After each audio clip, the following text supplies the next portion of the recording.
It's a little dark in here, isn't it, darling? Haven't they paid the electric bill or something? How are we going to have a meet? Oh, yes.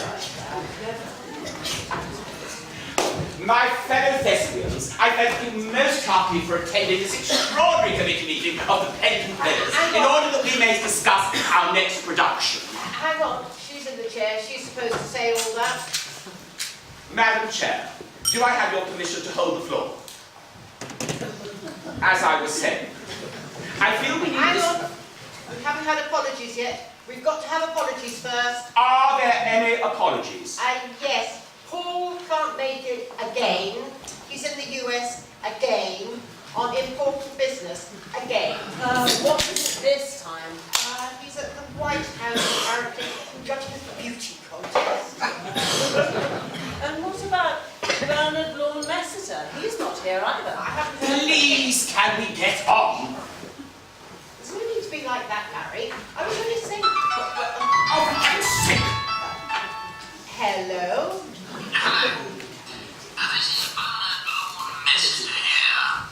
Look, I'm frightfully sorry, but I'm not going to be able to make it tonight after all. Should I be missing anything frightfully important? Yes, well, we are discussing the autumn production, Bernard.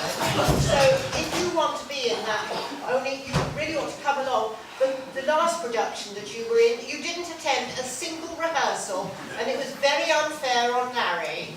Well, you know, my life is impossibly busy. I was just about to leave this evening's meeting when what should happen but this month's issue of the Isle of Wetmore News suddenly dropped through the letterbox, taking me utterly by surprise. So then, what could I do? I mean, Heather said, well, you can't go to the meeting now. I mean, we don't know yet what's in this month's magazine, do we? Now, look here, Bernard. No attendance at rehearsal, no role in the play. Is that understood? Now, can we please get on? If there are no more apologies, I haven't got all now. Oh, no. What is this? Strangers in the night, Strangers in the night. exchanging glances, wandering in the night. What were the chances we'd be sharing love the whole night?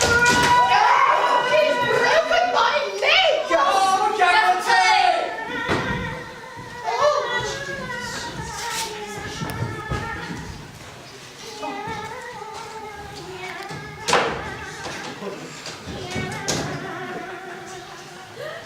Thank you, boys. I say, Alistair, who is this person? Oh, this is Joe, our new assistant technical manager. I think you'll find him very experienced. Oh, and what productions have you been in? I was a technical manager for my school's production of Hamlet. Is that a question? Excuse me? Oh, never mind. Now, can we please get on? Thank you. I have found this most exciting avant-garde play. I think it will get our audience's pulses racing like nothing else has since our production of Snow White and the Three Dwarfs. Don't you mean Snow White and the Seven Dwarfs? No, darling, don't you remember? We were unable to cast the remaining 4 dwarves due to a lack of vertically challenged talent in the village. What's it called? What's what called? What's this avant-garde play? Oh, it's called Cat and Mouse. Let me read you what the Times critic said about it.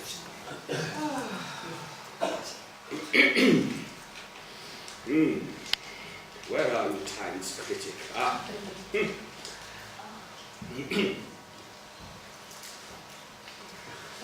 The cultural history of anthropomorphized animals is long and deep as the river of imagination itself. We see ourselves reflected back at ourselves within those furry beings. Cat and Mouse is one such development.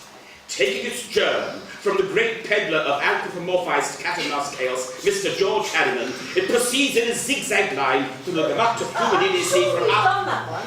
Isn't that the Alan Ayckbourn about the 2 adulterous couples? I like a good Ayckbourn. No, it's not Ayckbourn. Will you shut up about Ayckbourn? We've already done every play he's ever written, at least twice. What's that? Oh, I say, I'm awfully sorry I'm I was at Lunch. a meeting. Have I missed much? Larry was just telling us about his next production. It's very avant-garde. Avant-garde? Since when has Shakespeare been avant-garde? Shakespeare? Well, I may have mentioned to him in the pub that I was going to do a Shakespeare next. Well, it is 3 years since our last production. And look how that ended. Well, I know that everyone was dead on stage at the end, including poor old Neville, but he was 88. And overall, I think the audience found it quite funny. I had a lot of very positive comments. Thank Christ, that's all. Yeah, critics weren't very complimentary. I kept them cutting from the Cheddar Valley. The leading man and Neville Rochester performed the role throughout as though he were pushing an invisible wheelbarrow around the stage. That was his interpretation of the tragic flaw inherent in his character. Well, if we can't do another Acorn, I'd rather do a Shakespeare than something avant-garde. Which play did you have in mind? Well, there's only one Shakespeare worth doing, darlings. Romeo and Juliet. Oh, goody, goody. I've always wanted to play Juliet. Just wonder, wouldn't Lear be more suitable? Lear? How on earth am I going to cast Lear, for goodness sake? Did somebody say Lear? Fantastic! There's a brilliant storm scene in Lear. I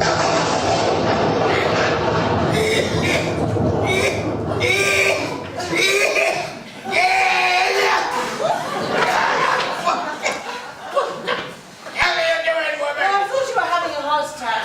I was administering first aid. Like it says in the health and safety manual. Come on, man. Clear the phlegm off his chest without some bloody idiot. Try to drown him. No, not Lear. It has to be Romeo and Juliet. When do we start rehearsing? We have to have auditions first. Oh, well, Larry already knows who's going to play which role, don't you, Larry? The auditions are just a formality. Well, actually, I darling. play the female lead. Yes, I know, darling, I know, but actually, darling, I was thinking maybe this time you'd like to have a stab at playing the nurse. Why not let someone a teensy bit younger play Juliet? Yes. But I always play the female romantic lead. Always. Besides, there is no one other. Sorry? Is it my line? When is it my line? You haven't got a line, Bridget. Haven't I? Oh, I'm so sorry. Did I upstage someone? We're not on stage. We're not on stage? Well, where are we then? We're in a committee meeting. A meeting? Yes. You know, a sort of get-together. Oh, a get-together? I haven't had one of them since the old king died. Oh, you see? I rest my case.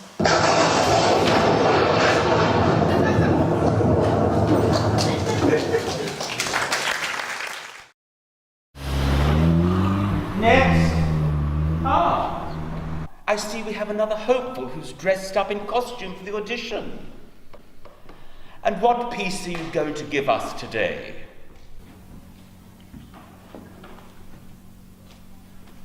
Well, we thought we would do the love scene.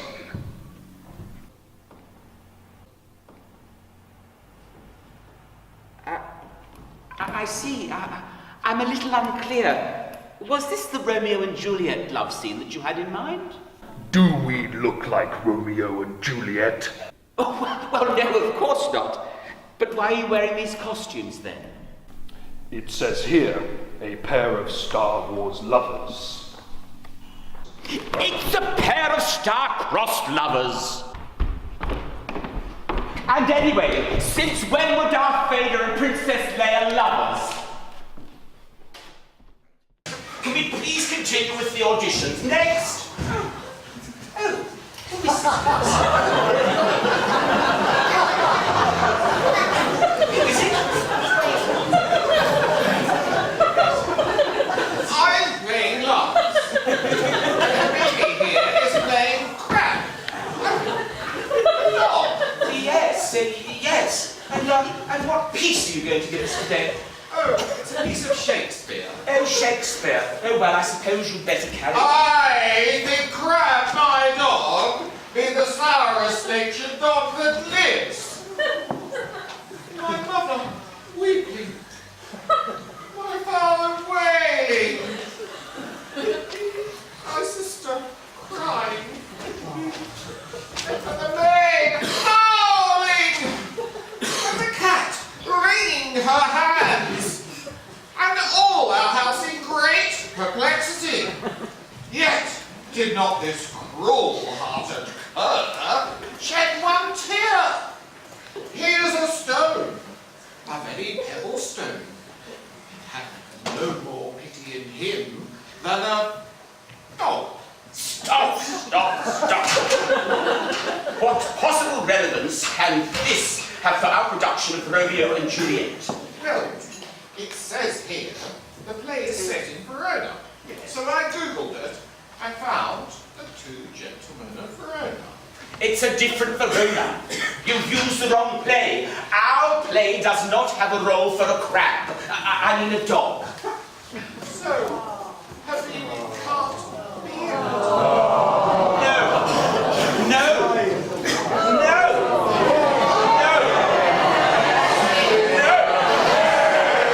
I'm the director and I say no. Couldn't you just find a small part? Well, I'll think about it.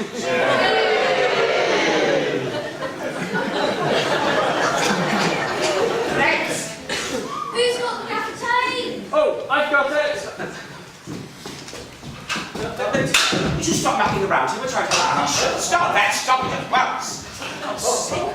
Are we all nice and burning? Where's my stepladder? No ladders on stage, health and safety. What health and safety? Next. Name? Barry. And what piece are you giving us today? I've got some music. Ah, a musical piece. Carry on.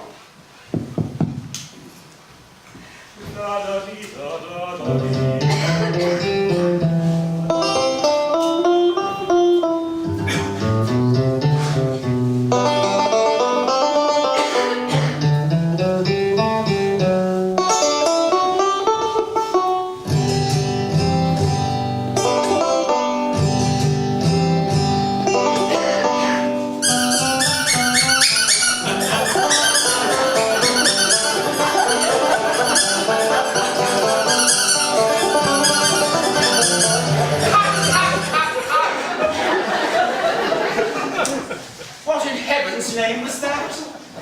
Call it Julian Badgers.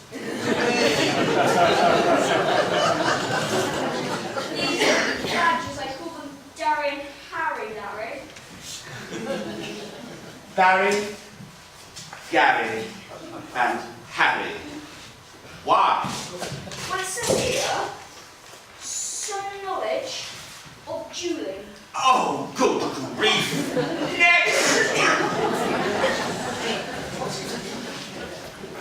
Oh? Well, who do we have here? My name's John Tinney. Yes, it is. Oh,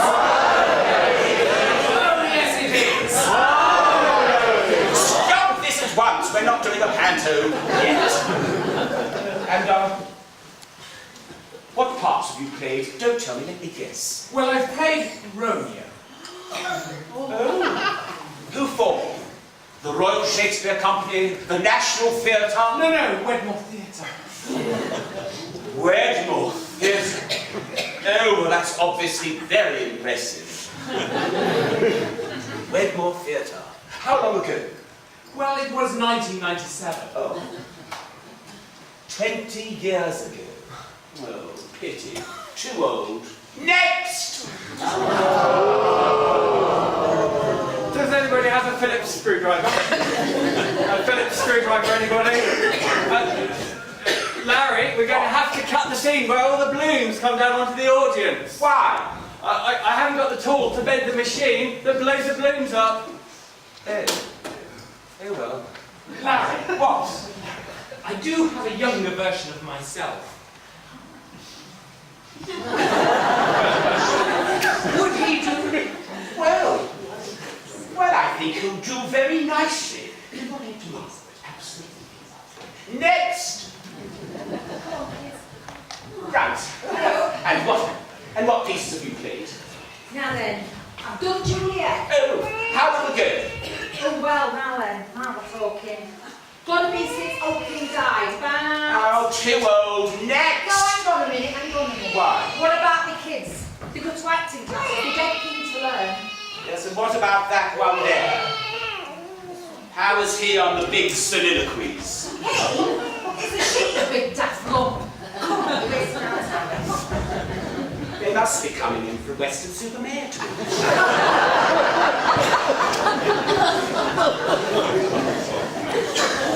Next!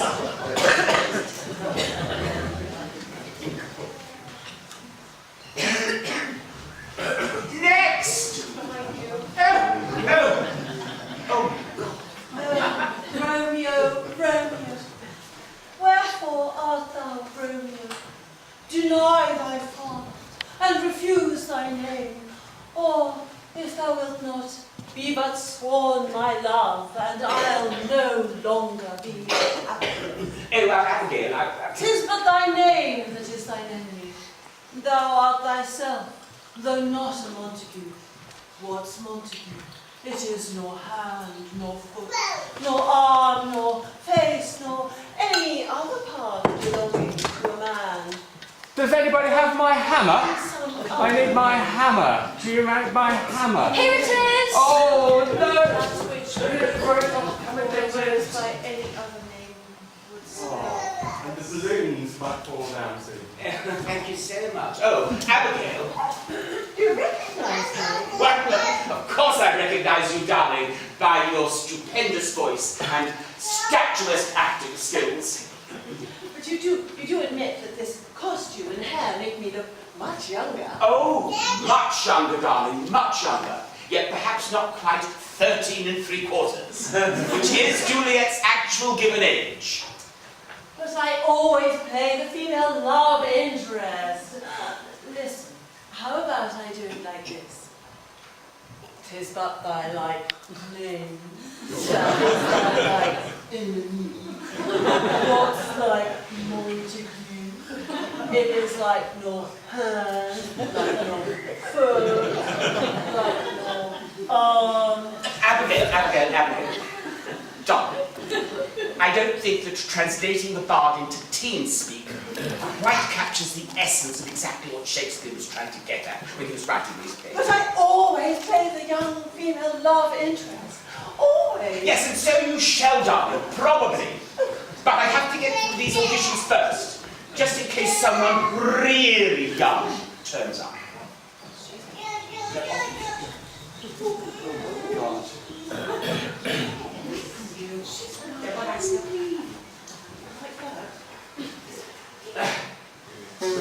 Right.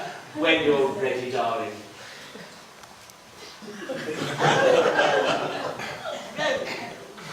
Wherefore art thou Romeo? Deny thy father, and refuse thy name? Bravo, darling. Bravo! That was truly, indeed, startlingly memorable. I haven't finished yet. Oh, there's no need, darling, no need. Look. You and I go back such a long time. We've worked together so many times over the years. I know you're acting intimately by now. Does that mean that I've got the part? Well, I'll certainly give it some very careful consideration. Oh, that's wonderful. Thank you so much, Larry. Yes. I'm so excited. Yeah. You know I won't let you down. No. Don't. Yeah.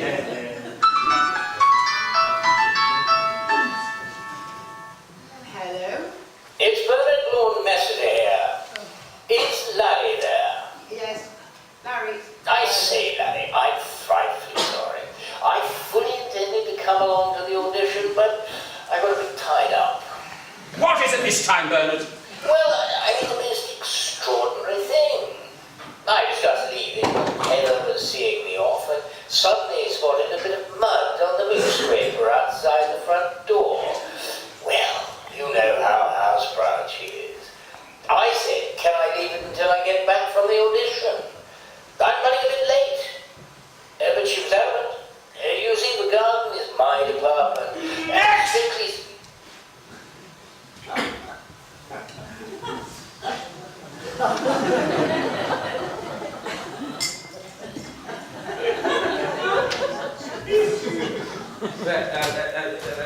In your own time, old boy. Take your time.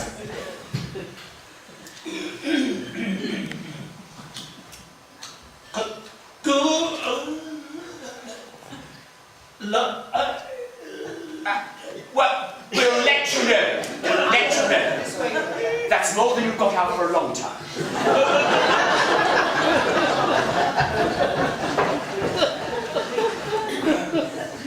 Company's ready.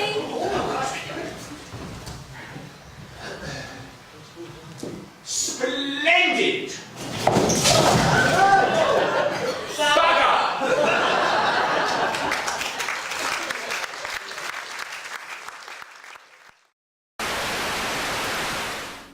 Careful, you've just banged into the CCTV camera. Yes, but what's it for exactly? So that I can see what's going on stage, from here in the green room. But the audience can't see us, right? Now, Alistair, can you hear me? Oh, not you again. You can't come in here mopping. There are people walking around in their underwear. Oh, I don't mind. Oh, come on. Alistair, testing. 1, 2, 3. Can you hear me? Testing. 1, 2, 3. 1, 2, 3. 1, 2, 3 o'clock, 4 o'clock, rock. 5, 6, 7 o'clock, 8 o'clock, rock. 9, 10, 11 o'clock, 12 o'clock, rock. We're gonna rock around the clock tonight. Put your Please back get on. out of here. Well, actually, I thought she was rather good. I don't care how good she is. She deliberately broke my table leg.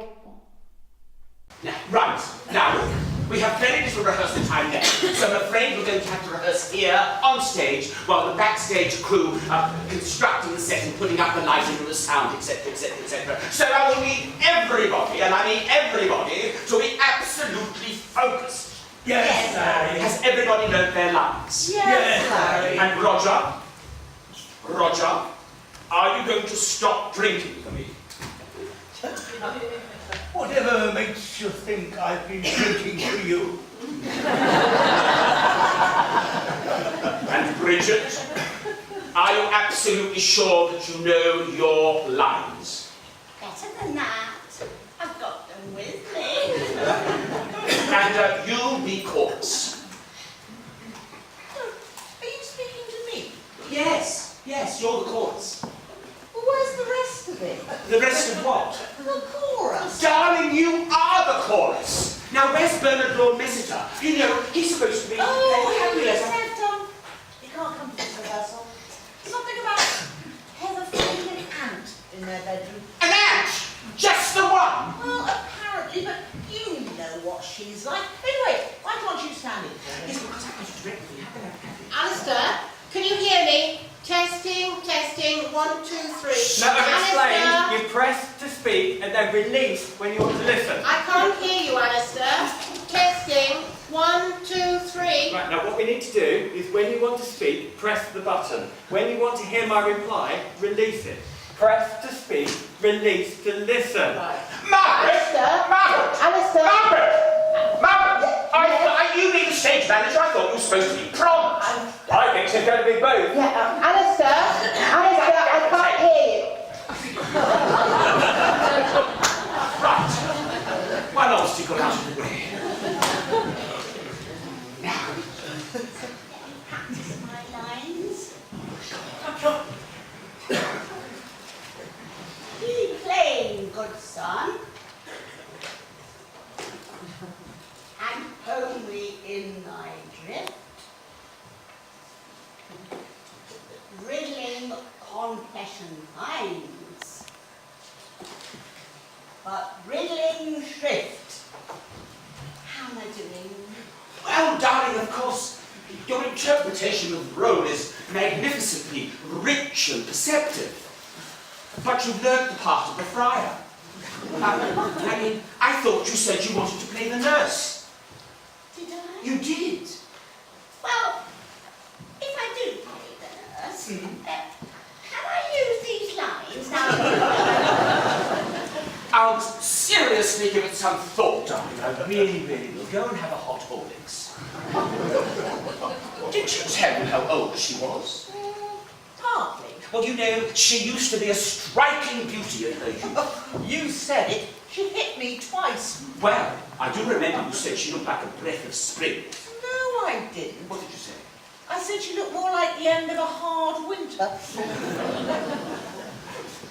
Larry, What now? if you don't give me a bigger part, I'm going to have to resign from the cast. There's no need to try and brighten up my day. Roger, you really need to cut down. You know, alcohol can be very habit-forming. Nonsense. I've been drinking for 60 years. Stop! With the storm scene, we are not, I repeat, we are not having a storm scene in Romeo and Juliet. Oh, go on, Larry, be a sport. No, absolutely not. We are having no gratuitous add-ons to the Shakespearean text. Now, are you ready with the birdsong? Birdsong? Yes, you remember, birdsong. First nightingale, then lark. The birdsong is Joe's department. Right. Now, we're going to rehearse the bedroom scene, so I need absolute quiet on set. All right, quiet. Abigail, Abigail. Oh, okay. Into bed. And don't take too long about it, dear. Don't take too long motivating yourself back to youth. Wilt thou be gone so soon? It is not yet near day. It was the nightingale, and not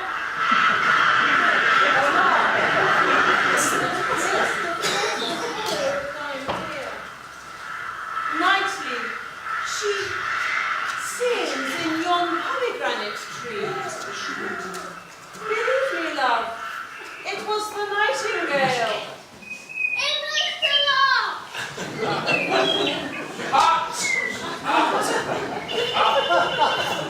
This is not working. Does anybody have a dog? Does anyone have a dog? A dog, anyone?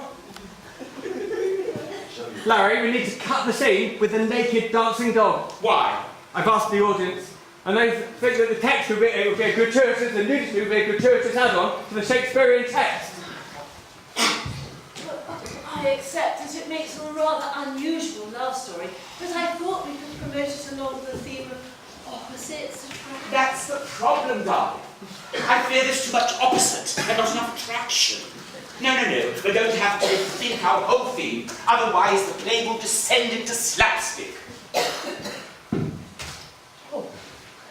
You know, I don't know what you're complaining about, because you always said it didn't bother you so long as the audience laughed. Yes, but this is a tragedy, darling. I mean, what would the bard think if we send it up? You know, especially we do so deliberately, simply because we can't find enough young people. I know. Why don't we do it as a pantomime? consists entirely of sending up. Well, you do realise, don't you, darling, that traditionally in a pantomime, the main characters have to cross-dress. That is, the principal boy is generally played by a young woman, and of course it's the other way around. I'm dressing as a young boy. Oh, God. In fact, I rather fancy myself in Elizabethan doublet and hose, playing a young Italian Renaissance hero. Yes, darling, yes, darling, yes, darling. But we still need actual young people to make it a success. Oh, but I'm sure with you directing, Larry, it will be a success. Success is relative. The more success you have, the more relatives you acquire.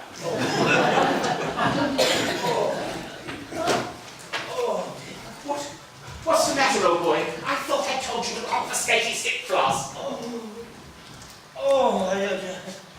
Some fool put the step ladders on the stairs, and I fell over them. Oh, well, look, I'm sure that if you're too ill to go on and too much pain, I'm sure that we can find a replacement for you.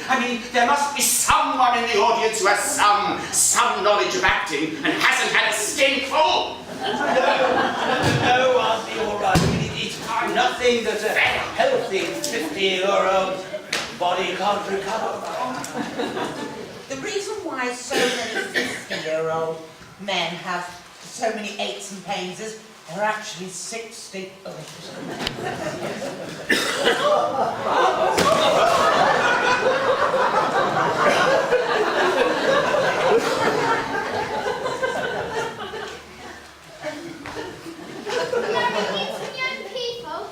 Young people, yes.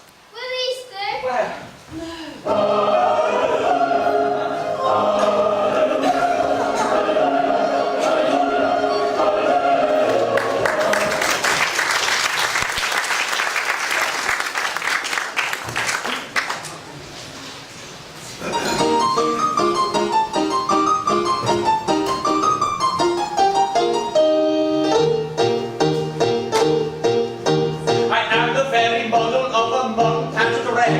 We do it on the stage to save the use of film projector. Now all of you are good to have to learn all your lives for me. And if you don't find I won't be offering any sympathy.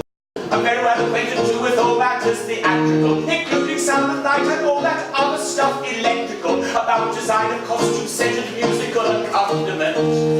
I'm willing to experiment if the result is merriment. He's willing to experiment if the result is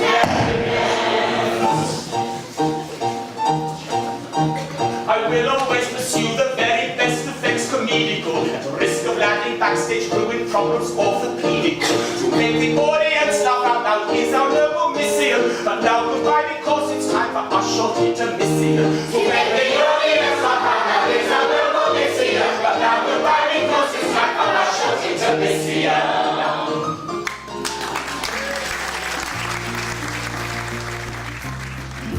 A love-struck Romeo sing the streets a serenade, laying everybody low with a love song that he made. Find the streetlight, steps out of the shade, says something like, you and me, babe, how about it?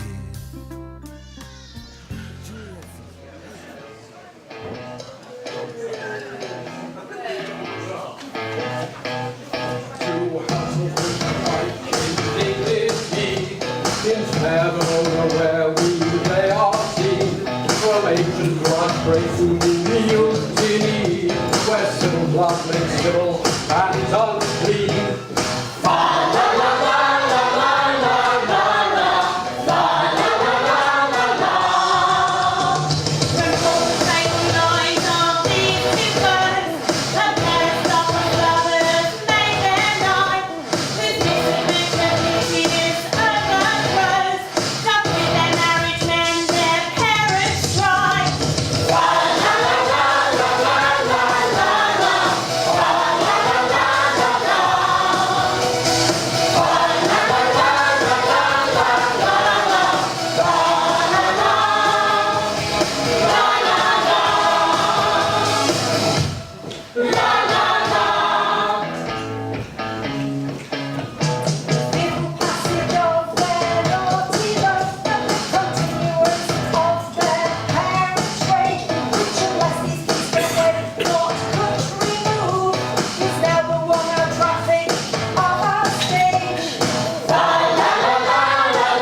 chasing easy women.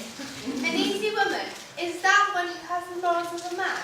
Chasing easy women never did anybody any harm. It's the catching them that does the damage. True. I can't imagine why he takes the risk. What can he be thinking? Thinking? What's thought got to do with it? Take Romeo, if you gave him a penny for his thoughts, you'd still get change. I've told you 50,000 times, Scott. Exaggerating. Uh-oh, look who's coming.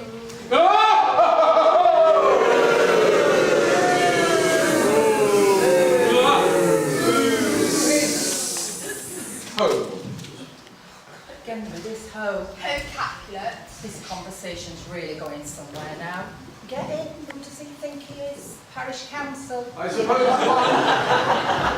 one of your lot is responsible for this. Nah, nothing to do with us, mate. Looks like typical Capulet handiwork to me. I say. I do believe this fellow was born upside down. Well, I never. What makes you think that? Because his nose runs and his feet smell it. Ow! Do you bite your thumb at us, sir? I do, I thought that you said. But do you bite your thumb at us, sir? Because it is so in the Salt House of Montague. Look, I didn't want to fight, I just cut my thumb on my sword. Oh, a man who refused to fight used to be called a coward. Now they call him a bachelor. Is that the same as a coxcomb? No, I was just calling you a bachelor, and it's not the same as a coxcomb. Then I shall certainly fight you, sir. Come on. You can't use that on stage. It's real. Of course it's real, it's magnificent. No, it's illegal to use real weapons on stage unless it's required and necessary for theatrical performances and rehearsals. Well, it is required and No, necessary. you'll have to use this one instead. Wait.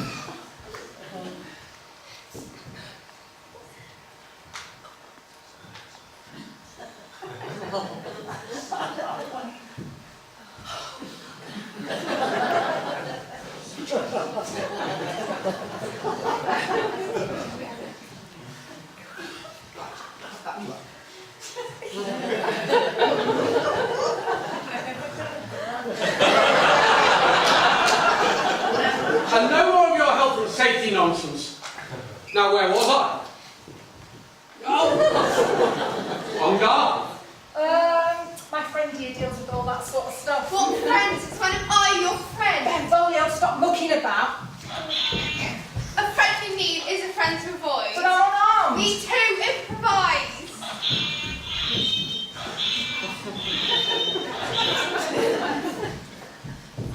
On guard!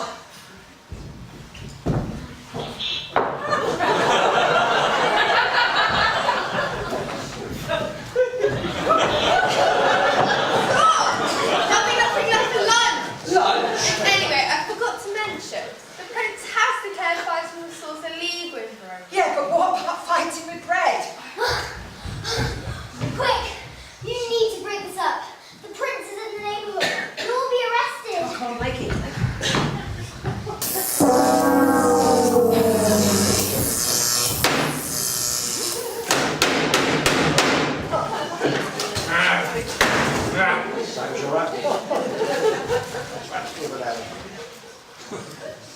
Does anyone have a computer?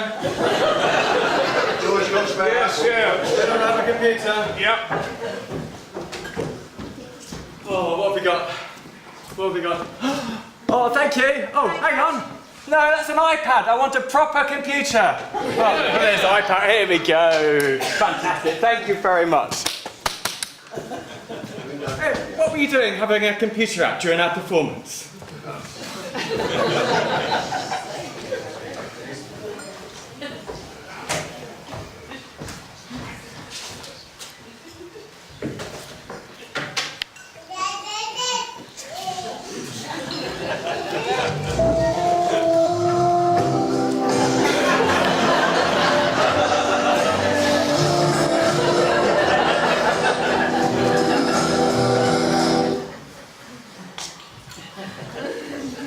Yo, you two! What have you been up to? I think you'll find it's ho.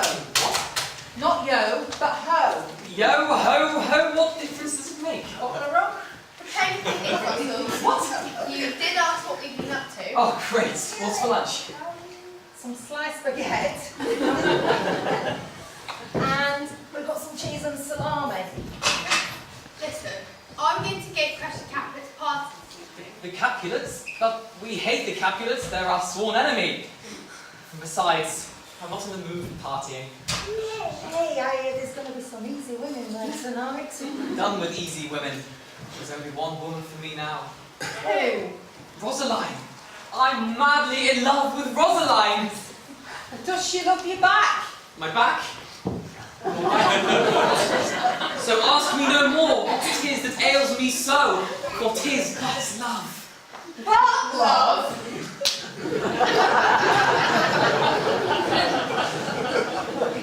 Anyway, Rosalind is the niece of old Capulet whose party is tonight. So, she'll be there. You might get to dance with her, or more likely you'll spot someone even fairer and fall in love with her instead. Never! I will never love another. But I'll come to the party with you both this evening. Hey, we'll have to go disguised if we're to set foot in Capulet territory. Let's go get our masks and finery so no one there will recognise us. I hear Tybalt's pretty useful with a sword.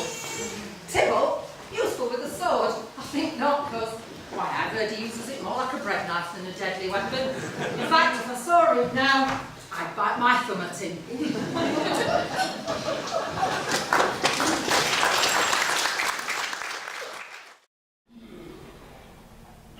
Where the fuck is Bernard Lord Messiter? He's on his Capulet in 3 minutes. Yes, he hasn't shown up yet. Who's his understudy? I'm afraid it's Roger. Oh, damn! Oh, well, it can't be helped. I suppose he's been on the bottle since he got here. I think he's been on the bottle since he got up. He's over there asleep. Roger! Roger! Get your kit on! Why? Have I scored? You're on. On what? I wish I knew. On stage, you're playing Capulet. Get the costume on. Have you learnt the part? Learn the part? I do remember learning a part once. Was it Brutus? That was 15 years ago. You're understudying Capulet. Oh, no, you must be mistaken. I haven't learned Capulet's role. Well, there's no one else to do it. Margaret will have to prompt you. Come on, come on.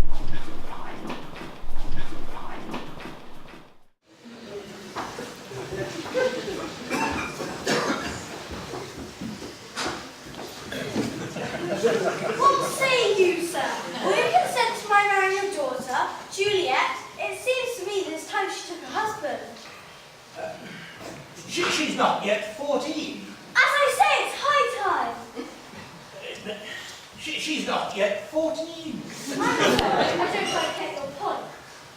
My point is, she's not yet. Plenty of foreigners girls and mothers by her age. She's not yet 14. Get off, you fool. Who called you? I'm Bernard Lord Messiter. Oh, no, you're not. Oh, yes, I am.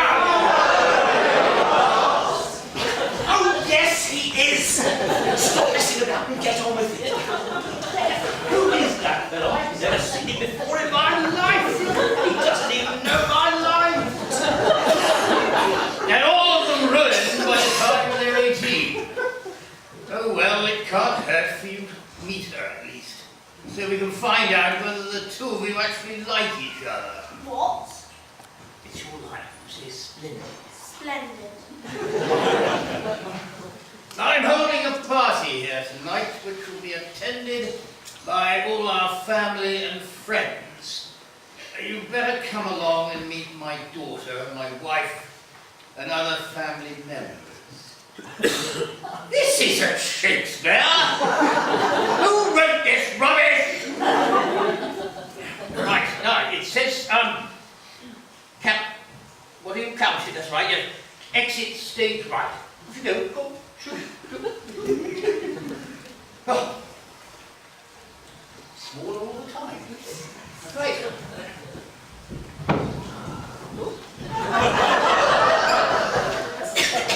Goodness! How it rained last night, I've never heard such a storm. Yes. Wait, you know I can't sleep through a storm. And why is it still raining raining anyway. Bank holiday weekend is over. Not quite over yet.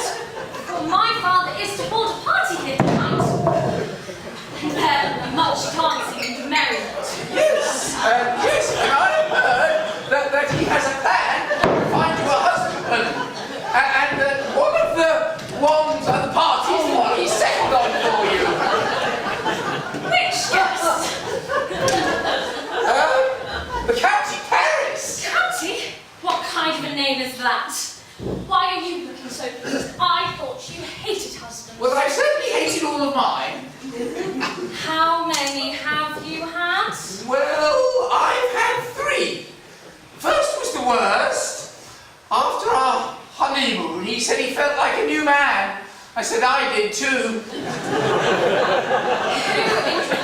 Well, I can't blame anyone, actually. It was love at first sight. And then I took a second look. After, on our wedding night, I said I do. And then I made damn sure I let him know that I don't. Oh, the second husband! Yes, well, he and I were perfectly happy for 20 years. And then we met. Oh. Yeah. Actually, he was incredibly boring. I didn't pay him much attention. You know, I always think that men are like car parking spaces. The best ones are all gone and the rest are too small. What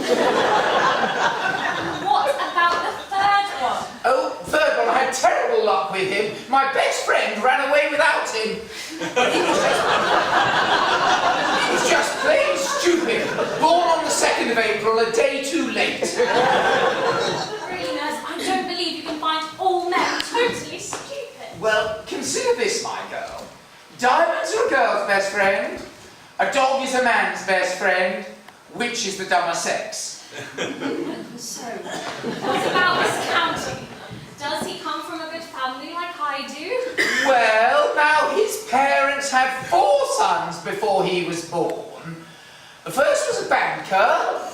Second went to jail as well. The third, now he was a graduate, but the fourth couldn't find a job either.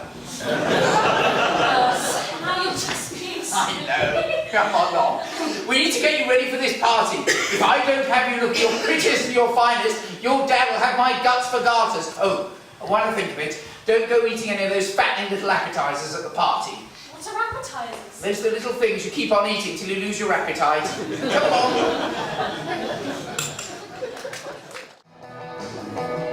Well, she was nearly 14, and you know what I mean. How the way she was way beyond compare. Now I've never danced with another. When I saw her standing there, everyone join in. Well, she looked at me.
Look at the CCTV. The camera's turned round.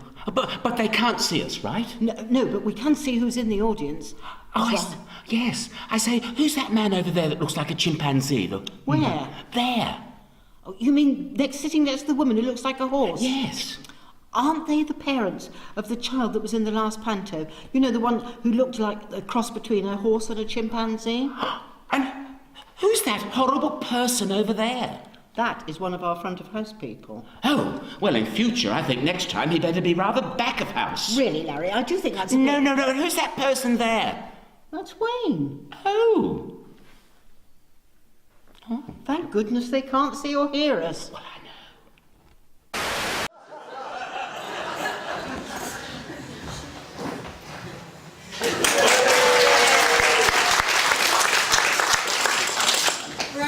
Romeo, wherefore art thou Romeo? Not that again.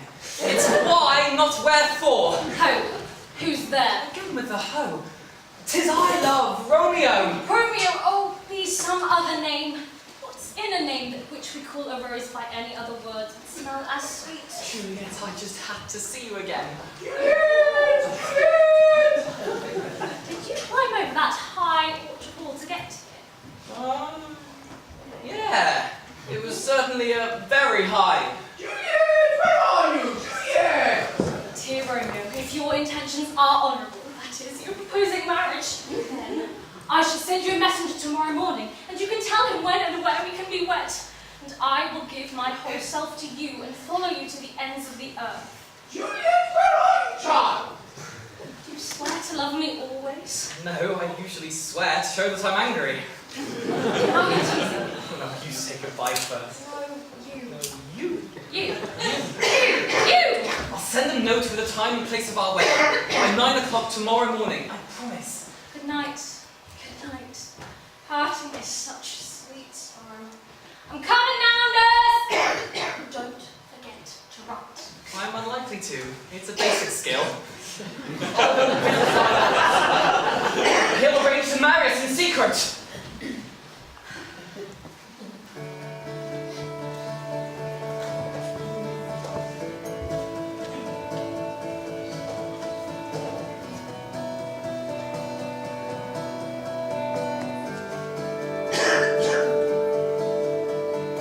We were both young when I first saw you. I close my eyes and the flashback starts. I'm standing there on a balcony in summer air. See the lights, see the party, the ball counts. See you make your way through the crowd and say hello. Little did I know that you were Romeo and you were throwing pebbles, and my daddy said, stay away from Juliet. And I was crying on the staircase, begging you please don't go. And I said, Romeo, take me somewhere we can be alone. I'll be waiting, all that's left to do is follow. You'll be the prince and I'll be the princess. It's a love story, baby, just say yes. I sneak out to the garden to see you. We keep quiet 'cause we're dead if they knew. Close your eyes. Escape this town for a little while. 'Cause you were Romeo, I was the scarlet letter, and my daddy said, stay away from Juliet. But you were everything to me. I was begging you, please don't go. And I said, Romeo, take me somewhere we can be alone. I'll be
in my head. I don't know what to think. He knelt to the ground and he called out a ring and said, "Marry me, Juliet, then we'll never be apart. I love you and that's all I really know. Talk to your dad, go pick out a white dress. It's a love story, baby, just say yes."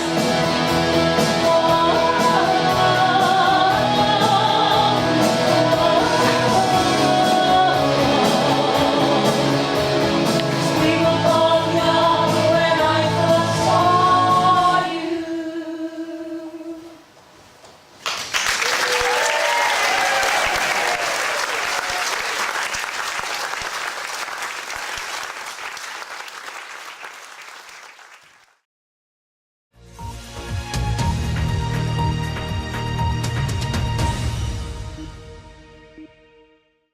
Here in Weston-super-Mare, local people are reeling from the effects of an outbreak of violence between two apparently feral gangs of young people, the Montagues and the Capulets, who have literally torn the place apart, pursuing their feud.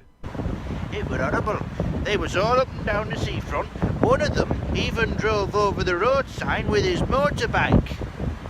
There were also reports of a member from one of the gangs being banished to Weston-super-Mare from Verona. Not a bloody another one. These Veronians coming over here taking our jobs, stealing our women. Half of them can't even speak Weston-super-Mare-ish. Well, there you have it. A glooming peace this morning with it brings. The sun for sorrow will not show his head. But that's Weston-super-Mare weather for you. Back to you in the studio in Verona, Sanjeev.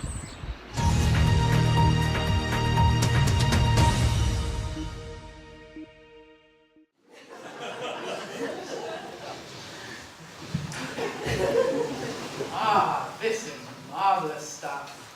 Both a poison and a medicine. Sniff it, it cures all manner of illnesses. Taste it, you fall in a dead faint.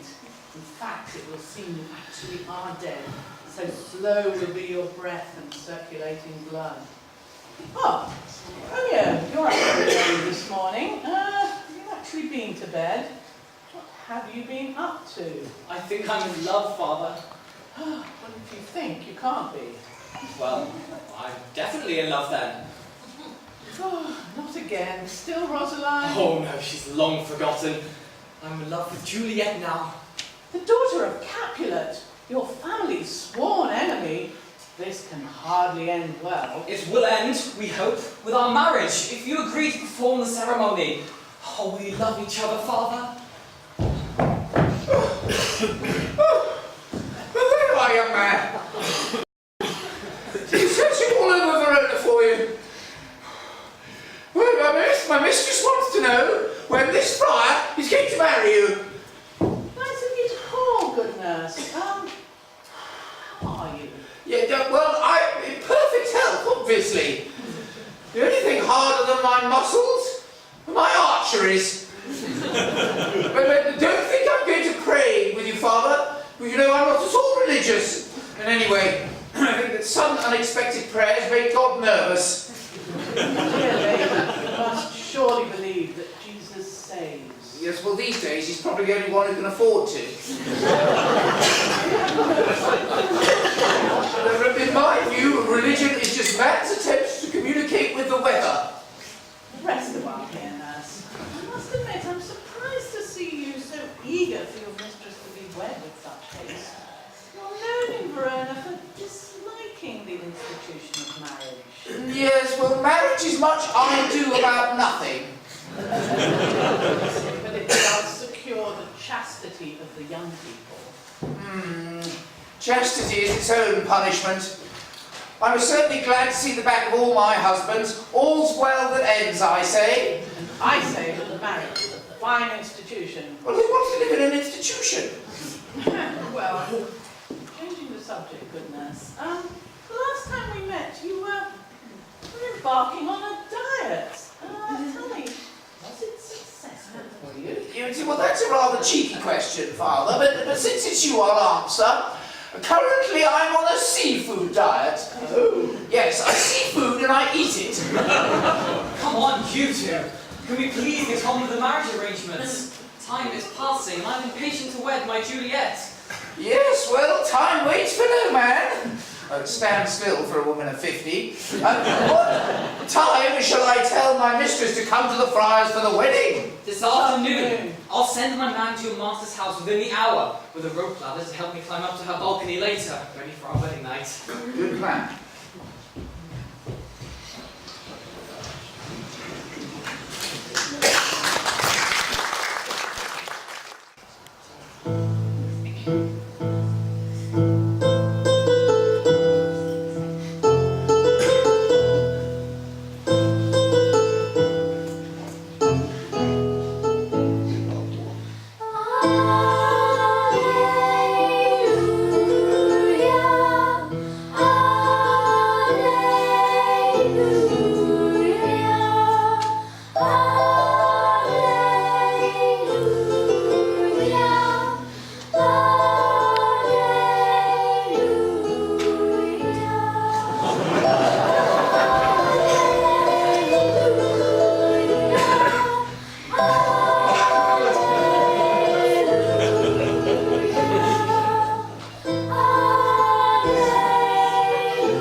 Again. Oh, 'tis true. Romeo is exiled for killing Tybalt. Wherefore is he? Do you mean why did he so? Sure. It wasn't his fault. He still started it. How? Don't you mean where how? What? Not no, never mind, it's true.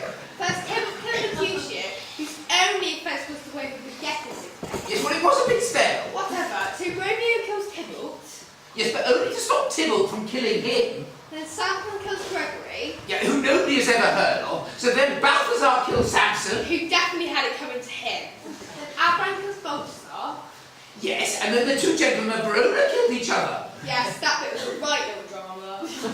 Yes, and then Jules killed Jim, and Pop Pan killed Tom Coley. And all. Oh, yes, the bodies littered all over the street. Oh, but nurse, what of Romeo? Oh, he just did a runner. Well, where is he now? If he's got any sense to have left town, the princes exiled him. He can never return to Verona. I must hurry to warn his family. What news, father, of the prince's punishment? Well, do you want the good news first or the bad? The good. Well, the good news is that you're not going to be executed. The bad? The bad news is that you are exiled from Verona. You must spend the rest of your life in Western Supermare. Oh, no! Anywhere but that, please! Always look on the bright side. No, we're not doing that one.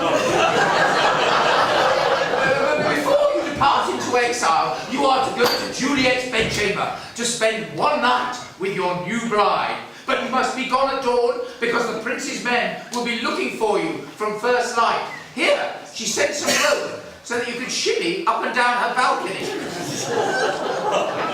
Be gone! My lady awaits!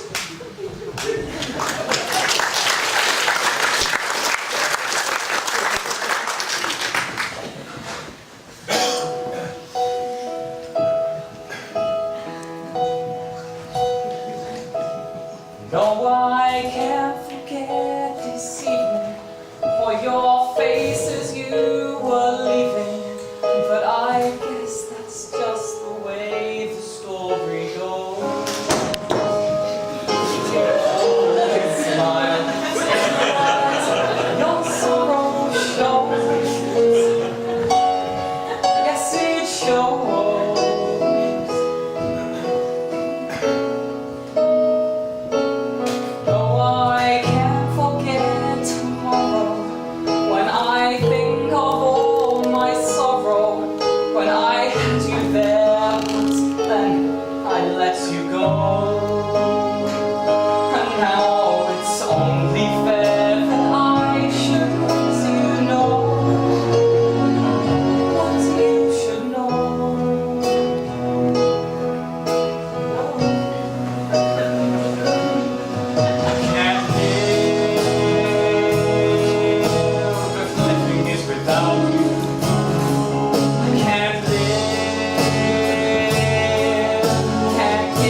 not the lark that appears in the little hollow of thine ear. Neither when she sings on yon pomegranate tree. Believe me, love, it was the nightingale. It was the lark, the herald of the morn. No nightingale. Look, love, what envious streaks do lace the severing clouds of yonder east. Night's candles are burnt out, and dropping day stands tiptoed on the misty mountain tops. I must be gone and live, or stay and die. Yon light is not daylight, I know it, I. It is some meteor that the sun exhales to be this night a torch bearer. And light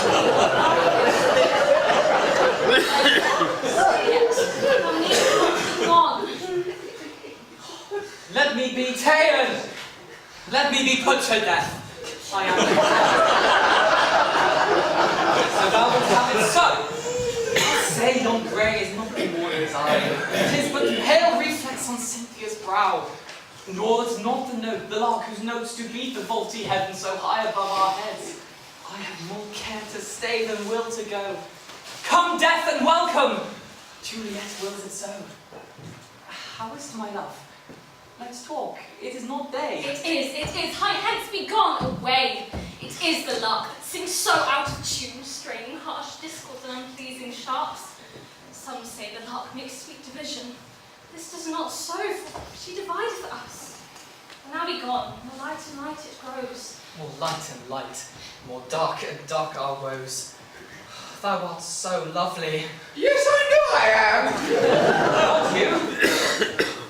Well, madam, your lady mother is coming to your bedchamber. Farewell, farewell. One kiss and I'll descend. I'll enjoy that.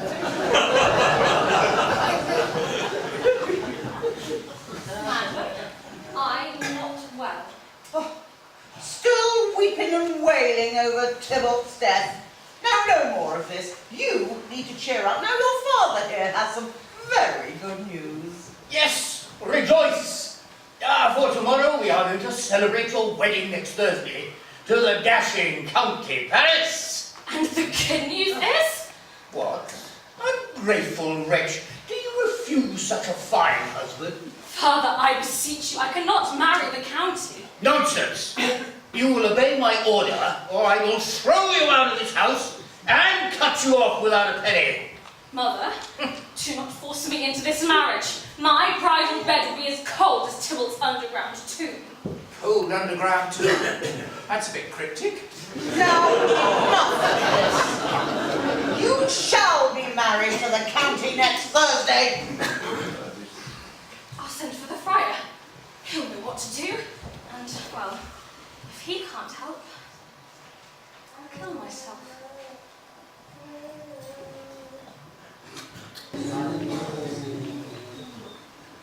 Father, disaster. My parents are insisting that I marry the county on Thursday. The entire county? Somewhat excessive matrimonial ambition. No, that's just the name of one silly person. But I can't even marry one new person when I am already married to Romeo. No, indeed. Even marrying one person would be bigamy. Father, I wish you would not use such words. I am newly married and have yet to learn of these practices. Fear not, I have a cunning plan. Tell your parents that you agree to marry the county on Thursday morning. Take this herbal liquid before you go to bed. You will fall into a sleep so deep that you won't awaken for 42 hours, during which time your body will appear completely lifeless. Your parents, believing you to be dead, will take you to the family tomb to lie near Tybalt's body. Meanwhile, I will send word to Romeo in Western Superman, and he will come to your side to be there when you awake. Then you can both run away together before anyone notices your absence.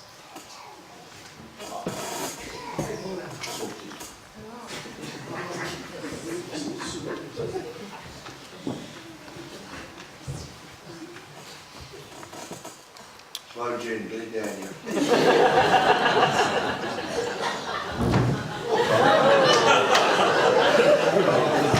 Wakey, wakey, Juliet!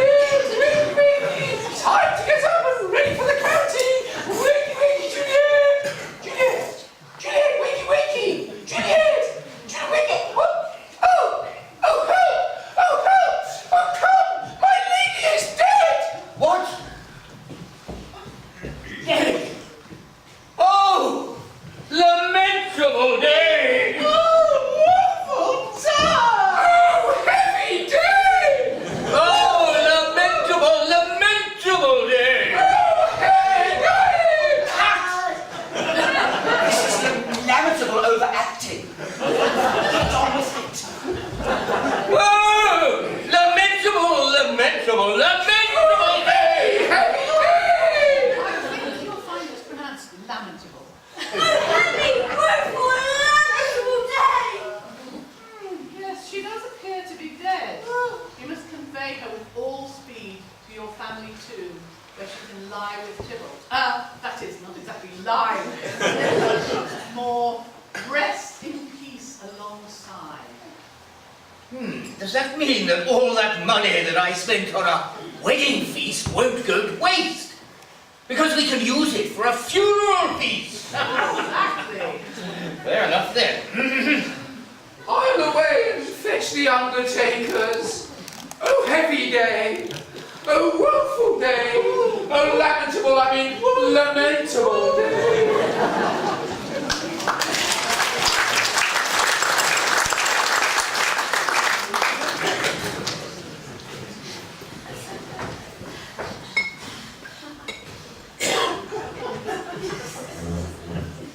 Balthazar, do you bring me news of my good lady? How goes it with Juliet? Not well. She's unwell. Not exactly. Oh, so she is well. Not exactly. Well, which is it? Well or unwell? Well, not exactly either, I suppose. What then? Dead. Oh, woeful day! Oh, lamentable day! Oh, heavy day! Oh, miserable day! Oh, day! Oh, day! You said, I know what I said. But listen, we're overrunning. Now hurry up and wrap up the scene and get on. Balthazar, go and hire us some horses. We leave for Verona immediately. You missed out of it. We're already Immediately, Balthazar.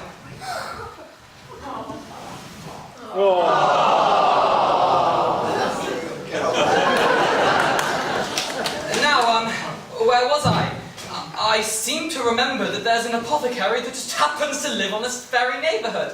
And as well as making medicines to make people better, as apothecaries do, he also rather conveniently makes potions to make people die. I do believe that this is the place.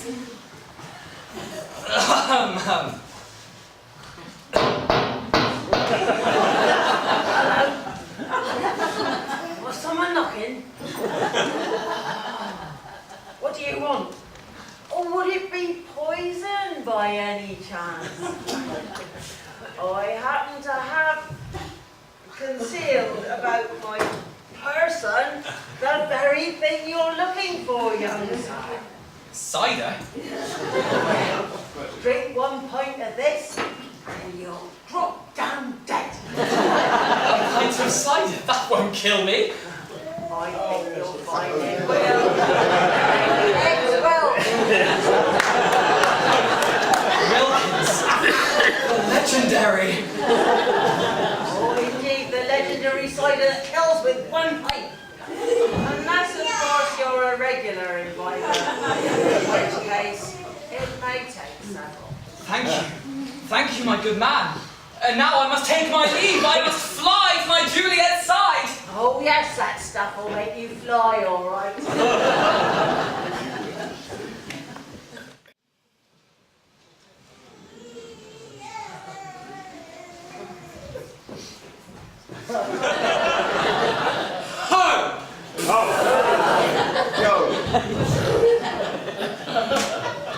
Where's my wife? Oh, Tybalt. You don't look at all well, mate. But, my love, I was told she was dead and laid to rest in this dark and mouldy cupboard. Where am I?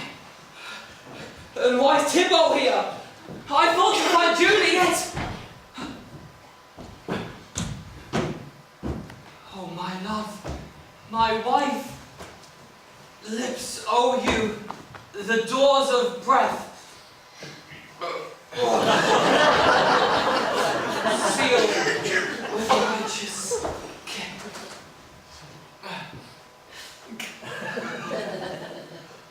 true apothecary. Thy drugs are quick. Thus, with a kiss, I... What's this? A cup closed in my true love's hand? Drunk all the left most friendly so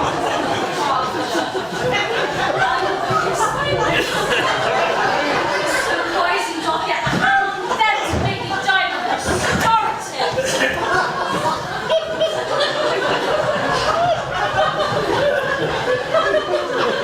My lips are warm, and I'll be brief. This is my sheath. Fair rust, and let me die. For goodness sake.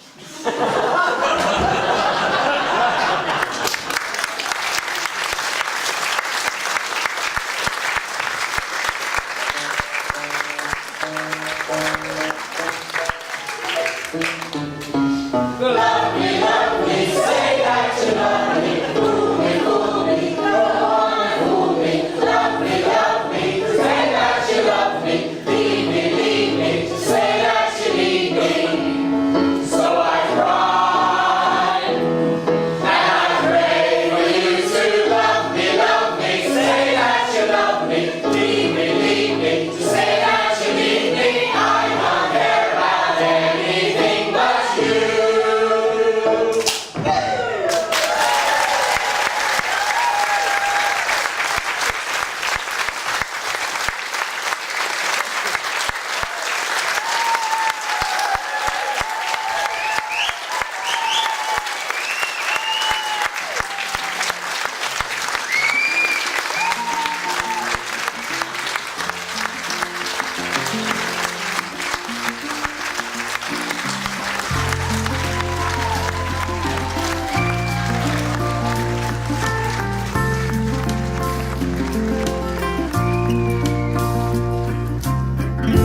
A love-struck Romeo sing the streets a serenade, laying everybody low with a love song that he made. Find the streetlight, steps out of the shade, says something like, "You and me, babe, how about it?" Juliet says, "Hey, it's Romeo. You nearly gave me a heart attack." He's underneath the window. She's singing, "Hey, lie, my boyfriend's back." You shouldn't come around here singing up at people like that. Anyway, what you gonna do about it? Juliet, the dice was loaded from the start, and I bet, and you exploded into my heart, and I forget the movie song. When you gonna realize it was just that the time was wrong, Juliet?